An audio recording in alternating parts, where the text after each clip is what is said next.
Ya, ada para penghafal Quran pada saat menghafal dan hafalannya tidak masuk-masuk. Dan dia pusing. Kunaon atuh betul masuk pusing. Kira-kira dia kenapa ya Ustaz? Ya, tanyakan pada dia. Ini kan karena Anda yang tahu, ini kan cuma dua. Kalau bukan Anda, teman Anda. Itu. Ya, kalau Anda pusing, ya Anda pusing kenapa? Saya tanya. Kalau teman Anda yang pusing, ya tanya sama dia gitu kan.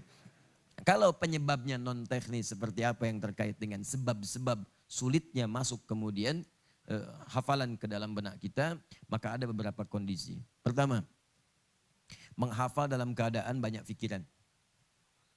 Ya, karena itu tidak dianjurkan. Semua para pakar Al-Quran mengatakan dengan kalimat yang sama. Tidak dianjurkan bagi seorang penghafal Quran menghafal dalam keadaan banyak pikiran. Sehingga untuk memasukkan Al-Quran ke dalam kepalanya, ke dalam jiwanya, itu terhambat dengan banyaknya pikiran-pikiran yang sedang kemudian dia pikirkan. Jadi kalau sedang gelisah, sedang banyak masalah, sedang ada persoalan, tiba-tiba ikut misalnya karantina Al-Quran, atau ada kewajiban untuk menghafal, maka saran para ulama tenangkan dulu sebelum Anda memulai hafalan. Tenang dulu, kemudian masuk ke kaidah-kaidah menenangkan diri, di situ ada zikir dulu, di situ ada berdoa dulu, ya di situ kemudian meminta pertolongan kepada Allah, jalan dulu sebentar, lihat suasana tenang. Kalau sudah merasa nyaman, merasa tenang, baru kemudian Anda mulai menghafal Quran. Yang kedua, niat, perbaiki niat.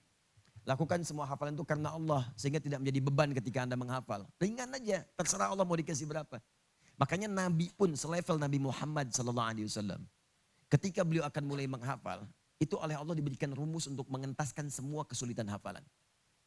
Bagaimana rumusnya? Perhatikan kalimatnya. Ketika kalimat pertama diturunkan kepada Nabi, untuk kemudian Nabi bacakan, Iqra. Di Gua Hira itu, di Jabal Nur, Gunung Cahaya. Iqra, baca. Apa jawab Nabi? Ma ana biqari. Saya nggak bisa baca. Jawabannya nggak bisa. Padahal saat itu Nabi sedang tidak pusing. Ya, nggak bisa baca. Iqra kedua, ma'ana biqari. Saya nggak bisa baca. Iqra yang ketiga, baca ma'ana biqari. Lantas dipeluk oleh malaikat Jibril. Perhatikan dengan sempurna kalimatnya. Maka dibacakanlah Iqra bismi rabbikal ladzi khalaq. Ya Muhammad SAW. Bacalah, mulai baca, ikuti bacaan ini, hafalkan ini, lakukan bismi rabbik karena Allah. Lakukan karena Allah. Bismi rabbikal ladzi khalaq. Yang menciptakan kamu saja, itu begitu mudah. Penciptaan itu begitu rumit dibandingkan dengan membuat kamu bisa membaca. Membuat kamu bisa mengikuti bacaan, itu lebih rumit mencipta manusia. Tapi mencipta pun begitu mudah bagi Allah, apalagi menjadikan kamu bisa mengikuti bacaan. Jadi kalau engkau jadikan semuanya karena Allah, bismi rabbik, karena Allah yang merawatmu. Karena Allah yang memberikan kemampuan kepadamu. Karena Allah yang memudahkanmu. Jangankan engkau belajar, tak belajar pun, tak ada guru pun, tak ada sekolah pun. Seperti engkau sekarang ini, engkau tidak punya guru mengajarkan membaca, engkau tidak pernah sekolah, engkau tidak pernah talaqi, maka Allah akan jadikan mudah seperti Allah mudah menciptakanmu.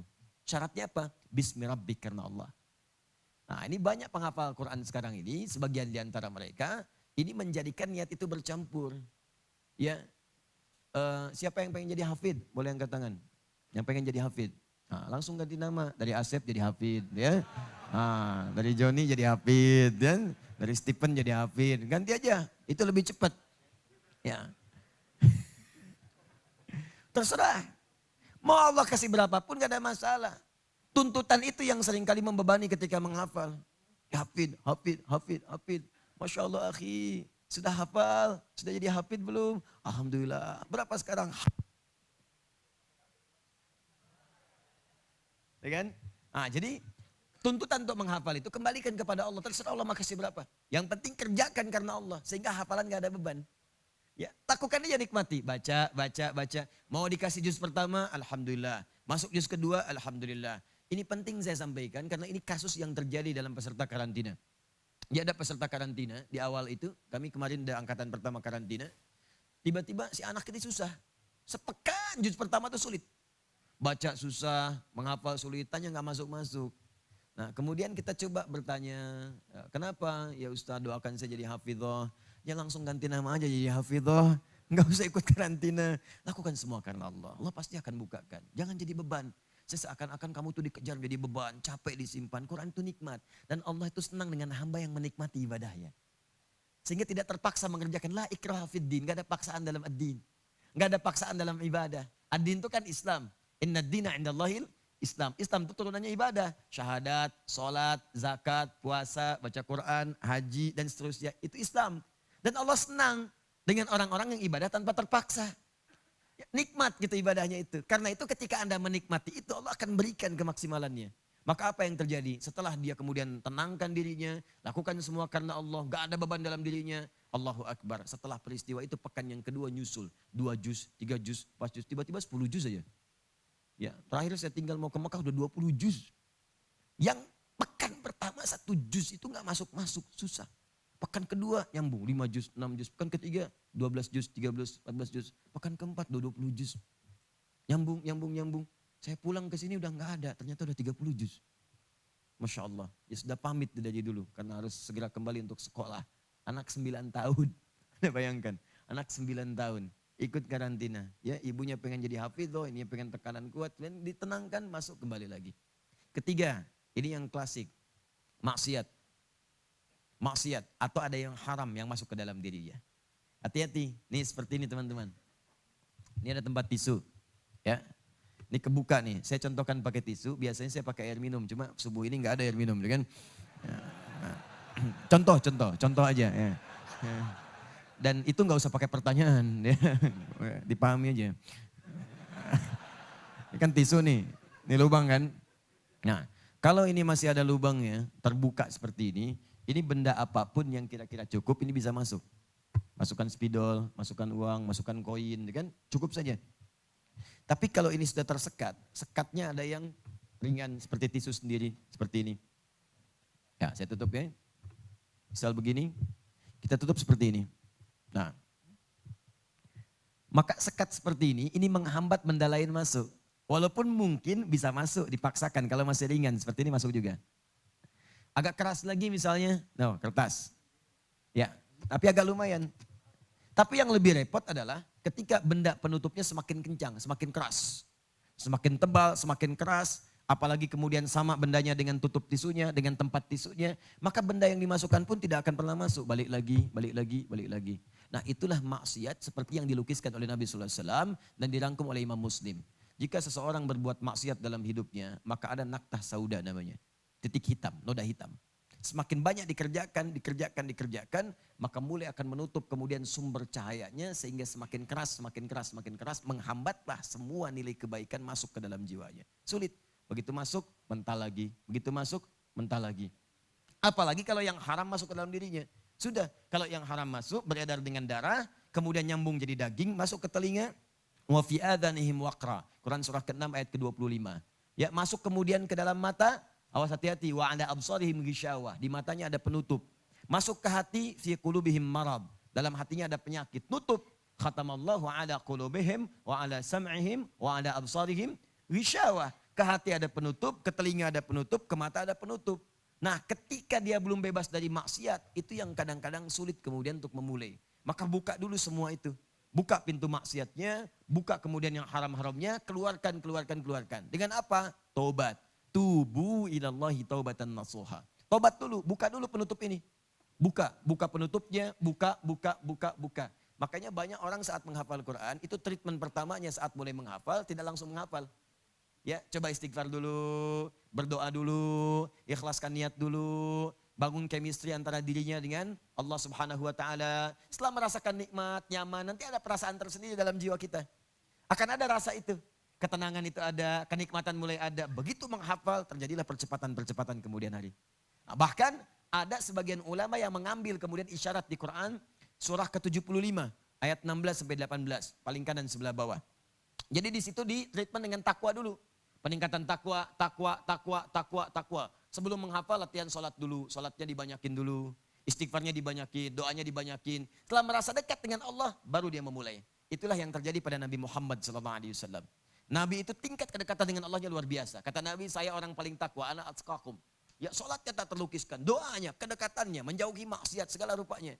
Makanya ketika menghafal Quran, Allah tidak ingin memberikan beban kepada Nabi. Apa yang terjadi? La tuharnik bihi lisanaka lita'jala bih. Muhammad SAW, kamu gak usah tergesa-gesa mengucapkan bacaan Quran itu untuk cepat menghafalkannya. Nah ini isyarat dari Allah, penghafal Quran itu ketika ingin cepat menghafal, itu biasanya cepat diucapkan. Ya, bismillahirrahmanirrahim, alhamdulillahirrahmanirrahim, maliki yaumiddin. Terus masuk alif lam mim dzalikal kitabu la raiba fi la raiba fi la raiba fi dzalikal kitabu la raiba fi hudal lil muttaqin dzalikal kitabu la raiba fi hudal lil muttaqin dzalikal kitabu la raiba fi hudal lil muttaqin. Begitu kan? Penghafal pertama tuh begitu, ingin cepat, ingin cepat, ingin cepat. Tapi ada orang-orang yang dikehendaki oleh Allah, enggak usah cepat-cepat. Kamu dengerin aja bacaan sekali, atau kamu bacakan sekali, dari bacaan itu saya akan tanamkan itu semua dalam jiwamu. Seketika, sekali baca langsung masuk ke jiwanya. Sekali baca langsung hafal. Inna alaina jam'ahu wa qur'ana. Biarkan kami yang akan menghimpun Quran itu dalam jiwamu. Fa'idha qara'nahu, maka jika telah kami bimbing bacaannya, kami bacakan kepadamu, fattabi' qur'anah, maka ikuti bacaannya itu. Kalau yang levelnya Nabi Muhammad SAW dulu, malaikat Jibril bacakan, langsung ketika dibacakan, ditanamkan di dalam jiwa Nabi. Kalau kita sekarang bukan malaikat yang bacakan. Kita yang bisa baca, guru kita yang bacakan, atau ada murotal kita dengarkan. Kalau Anda semakin dekat dengan Allah, semakin takwa, tinggi tingkat ketakwaan Anda. Allahu Akbar. Bahkan sekali dibacakan, terjadilah kemudian bacaan itu sampai ke jiwa Anda. Nggak diulang. Makanya anak-anak kecil tuh yang bersih-bersih jiwanya, yang nggak banyak maksiat itu Masya Allah. Penemuan terbaru sekarang, itu ditreatment dengan mendengarkan bacaan-bacaan Quran. Itu seketika bisa hafal. Bahkan sekarang anak baru lahir itu, baru lahir misalnya, itu kalau ingin cepat hafal Quran, bisa kemudian Anda bikin formula seperti ini. Formulasinya. 30 juz. Diperdengarkan ini setiap bulannya 1 juz. 1 juz setiap bulan, 1 bulan. Dan berurut ya, jangan diacak. Berurut, dimulai dari depan. Nah, jadi berurutan. Jadi kalau dalam suguhan tuh ada airnya, setelah itu ada makanannya, gitu kan, ada tisunya, nah itu urutan.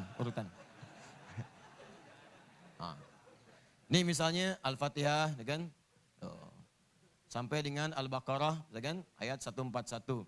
Juz 2-nya 142 sampai 253. Terus dan seterusnya. Juz 1, 1 bulan. Bulan kedua, juz yang kedua. Bulan ketiga, juz yang ketiga. Bulan ke-30, juz yang keberapa? 30. Ketika anak itu usia 30 bulan, dia sudah mendengar Al-Quran 30 juz. Bukankah 30 bulan itu 2 tahun setengah? Ya kan? 1 tahun 12 bulan, 2 tahun 24 bulan, 6 bulan setengah tahun. Berarti anak ini sudah 2,5 tahun. 2,5 tahun dia sudah mendengar 30 juz. Dan indera yang berfungsi pertama kali di anak itu, anak baru lahir, yang pertama kali berfungsi dengan baik pendengarannya. Makanya ketika dia banyak mendengar, mulai 2,5 tahun, karena itu bisa bicara. Apa yang dia bicarakan? Yang banyak dia dengarkan. Di ketika dia banyak mendengar, mama, yang keluar di lisannya pertama kali, mama. Ya. Dia nggak lihat, fokus penglihatan itu nggak utama pada anak yang baru lahir. Nanti belakangan baru terbuka, baru melihat dan sebagainya. Bahkan kalau yang dilihat dengan yang didengar tidak sama, fokusnya yang akan diikuti pendengarannya. Misal, bapaknya datang, mamanya bilang, mama, gitu kan? Papanya diam aja, mama, itu begitu bisa bicara, papanya dipanggil mama, gitu. Karena pendengaran yang paling utama bagi dia. Karena itu ketika banyak diperdengarkan, dengarkan, 2,5 tahun, maka Al-Quran telah terkumpul dalam jiwanya, di jiwa anak itu. Dan dia masih bersih. Sepanjang bapak ibunya nggak bermaksiat. Ya, cari sesuatu bermaksiat, masuk dimakan ibunya, keluar di asinya, asi maksiat, masuk ke dalam dirinya. Itu penghambat juga. Sepanjang semuanya baik, sepanjang semuanya bersih, maka Al-Quran telah terkumpul dalam jiwanya sebanyak 30 juz. Tinggal di treatment aja, begitu dibacakan kepadanya, sudah ada. Bacakan kepadanya, sudah ada. Para pakar Quran sepakat, anak itu hanya butuh 1,5 tahun, 6 bulan, untuk menjadi penghafal Quran 30 juz secara mutkin. Jadi usia 3 tahun, dia sudah hafal Quran 30 juz. Tuh, salah satunya. Ini diterapkan pula bahkan pada Fajar dulu ya, anak yang terkena lumpuh otak itu. Ya kemudian ketika lahir dikasih ASI, setiap diberikan ASI bacakan 1 juz ayahnya. Bacakan 1 juz, bacakan 1 juz. Begitu dia bisa bicara, yang keluar pertama di lisannya Al-Quran. Diundang ustadz-ustadz untuk mengecek, dilihat ternyata dalam 4 tahun itu dia sudah hafal 30 juz sempurna. Terakhir kami ketemu sedang menghafalkan terjemah, masuk ke tafsir. Dihafalkan, Anda bayangkan. Itu barokah Al-Quran. Kalau sudah hafal Quran, itu yang lain-lain jadi mudah. Jadi mudah, jadi mudah. La tuharnik bihi lisanaka li ta'jala bi inna alaina jam'ahu wa qur'ana fa idza qara'nahu fattabi' qur'ana. Jadi kalau sedang pusing, tolong teman-teman tenangkan dulu, ya jauhkan dulu sebab-sebab tadi dan coba dilihat apa penyebabnya. Apakah dunia, apakah maksiat, ataukah ada yang haram masuk ke dalam jiwa Anda, atau ada hal-hal lain yang kemudian bisa diperbaiki. Kalaupun bermaksiat, apakah bisa menghafal Quran? Bisa. Walaupun masuknya lambat, misalnya. Lambat masuk. Bisa aja dihafid. 30 juz itu bisa. Cuma nanti kualitas hafalannya tidak akan bermanfaat bagi dirinya. Maka itu dibagi 3 oleh Al-Quran sendiri, para penghafal Quran. Itu ada di Quran surah ke-35 Fatir. Ayat ke-32. Paling kiri sebelah atas. Ya, thumma awrathnal kitab alladhina astafaina min ibadina faminhum. 1, zalimun li nafsi. 2, muqtasid. 3, sabiqum bil khairati biidznillah. Kata Allah, kami akan wariskan Al-Quran kepada hamba-hamba yang kami kehendaki. Cuman sayang nanti di antara mereka ada yang tidak konsisten. 1, ada penghafal Quran setelah hafal dia zalim pada dirinya. Zalim itu menempatkan sesuatu bukan pada tempatnya. Saya katakan tadi, ini ada gelas, nanti ada gayung. Gelas untuk menampung air, minum. Gayung nampung air buat mandi. Baik, ada orang zalim, mandi pakai gelas, minum pakai gayung. Nah, ya gitulah kurang lebih. Zalim dia. Baik ya.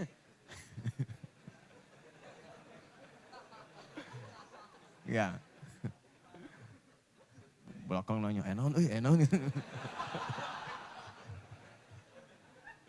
Baik. Jelas ya?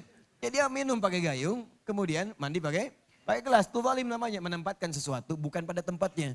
Baik, sama Anda pun zalim, Anda laki-laki, maka jadi laki-laki. Perempuan jadi perempuan. Ketika seorang laki-laki bersikap seperti perempuan, dia zalim, menempatkan tubuh laki-laki ya, bukan pada tempatnya. Assalamualaikum. Assalamualaikum. Siapa nama? Asep. Ya udah Asep aja. Ya, Assalamualaikum. Assalamualaikum. Siapa nama? Nia. Ya sudah. Ya, Assalamualaikum. Siapa namanya?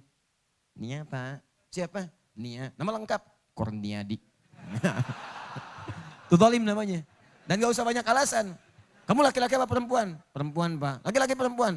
Perempuan, Pak. Kok laki-laki? Saya perempuan yang terperangkap di tubuh laki-laki. Udah laki-laki aja. Ya, sama Anda hafal Quran, hafal Qul huwallahu ahad. Hafal misalnya surat At-Takatsur, hafal Al-Qari'ah, tapi tidak mengamalkan isinya. Katanya Qul huwallahu ahad, Anda hafal Allah itu Esa, Tuhan satu-satunya. Tapi dalam perilaku sehari-hari, Anda bahkan mengatakan semua agama sama, menuju pada Tuhan yang sama. Cuman caranya beda-beda, orang itu zalim. Hafal Qul huwallah, tapi tidak menempatkan sesuai dengan tempatnya. Hafal ayat, wailul lil mukadzibin, celaka para pendusta, dia sendiri berdusta. Hafal ayat larangan untuk mencela, dia sendiri mencela. Hafal ayat larangan gosip, layak teba'dukum ba'du, dia sendiri gosip. Hafal ayat larangan korupsi, dia sendiri korupsi. Hafal ayat larangan untuk berselisih, dia sendiri berselisih. Nah itu zalim namanya. Maka itu kenapa orang-orang kemudian ada yang hafal Quran tapi zalim, boleh jadi ada sebab-sebab sebelum dia menghafal yang belum dia tuntaskan terlebih dahulu. Jelas ya? Baik, likulli ilmin adabun, dalam setiap ilmu itu ada adabnya. Maka adab disempurnakan, ilmu pun akan sempurna menyertainya.